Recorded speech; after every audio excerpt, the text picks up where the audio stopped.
Okay. ఈ షష్టగ్రహ కూటమి ప్రభావం వల్ల మీరు గతంలో చెప్పినట్లు కరోనా వైరస్ వచ్చింది. అలాంటిదే ఏదైనా వ్యాధి వచ్చే అవకాశం ఉంటుందా? దానివల్ల మరణాలు సంభవించే అవకాశాలు మన భారతదేశంలో ఎంతవరకు ఉంటాయంటారు? ఈ షష్టగ్రహ కూటమి ప్రభావం మన దేశం మీద కూడా ఖచ్చితంగా ఉంటుంది ఆరోగ్య విషయంలో. ఎందుకంటే ఒరిజినల్ జాతకం చూసుకున్నట్టయితే ఉగాది నాడు చూసుకున్నట్టయితే సింహ లగ్నమే అష్టమ స్థానంలో 6 గ్రహాలు కలిసాయి కాబట్టి ఖచ్చితంగా ఈ షష్టగ్రహ కూటమి వలన కరోనా లాంటి మహమ్మారి మళ్ళీ వచ్చే అవకాశాలు ఉన్నాయి. దీనివల్ల ఖచ్చితంగా ప్రాణ నష్టం జరిగే అవకాశాలు ఉంటాయి. కాబట్టి ప్రభుత్వం ముందు చర్యగా తీసుకొని తగిన గ్రహశాంతులు ఖచ్చితంగా చేసుకుంటే ప్రజలందరూ కూడా సురక్షితంగా ఉంటారు. అండ్ ఒక్కొక్క రాశి వారికి ఒక్కొక్కలాగా ఉంటుంది అని అంటూ ఉన్నారు కదా, మరి అందరూ కూడా ఒకటే చేసే పరిహార మార్గం ఏమైనా ఉంటుందంటారా?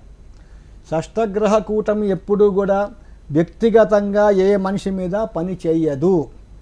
షష్టగ్రహ కూటమి మొత్తం ప్రపంచంలో మన భారతదేశంలో అందరి మీద దాని ప్రభావం ఉంటుంది.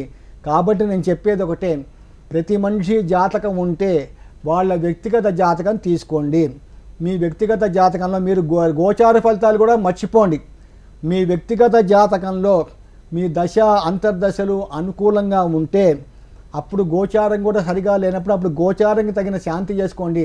దశ అంతర్దశలు మెయిన్గా మహర్దశ, తర్వాత అంతర్దశ, దశ అంతర్దశలు మీకు దాదాపుగా 80% ఫలితాలు ఇస్తాయి. గోచారం ఒక 20% ఫలితం ఇస్తుంది. కాబట్టి గోచారం ఏంటంటే ప్రపంచంలో నా ధనుసు రాశి, నాకు ధనుసు రాశి కొన్ని బిలియన్స్ ఆఫ్ ధనుసు రాశి వాళ్ళు ఉన్నారు. నాది మూలా నక్షత్రం. ప్రస్తుతం నాది లగ్నం కూడా ధనుర్ లగ్నమే. ఎందుకు చెప్తున్నా అంటే మీకు అందరికీ తెలియాలి. నాది ధనుసు రాశి ధనుర్ లగ్నము. నాకు 2036 దాకా గురు మహాదశ ఉంది. నేను ఎందుకు భయపడతాను?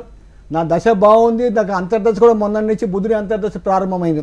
నాకు దశ అంతర్దశ అనుకూలంగా ఉంది కాబట్టి నేను గోచారాన్ని అసలు నేను పట్టించుకోను. నిరంతరం నేను దేవుడి పూజలు చేస్తాను. కాబట్టి ఎవడైతే భగవంతుడి పూజలు చేస్తాడో వాడు అసలు దేనికి భయపడవలసిన అవసరమే లేదు.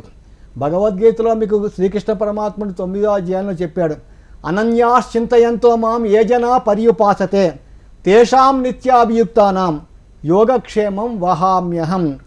అర్జున, ఏ మానవుడు సర్వకాల సర్వావస్థలో నా ధ్యానం చేస్తాడో, నన్ను నమ్ముకుంటాడో వాడి యోగక్షేమాన్ని నేను చూసుకుంటానన్నాడు.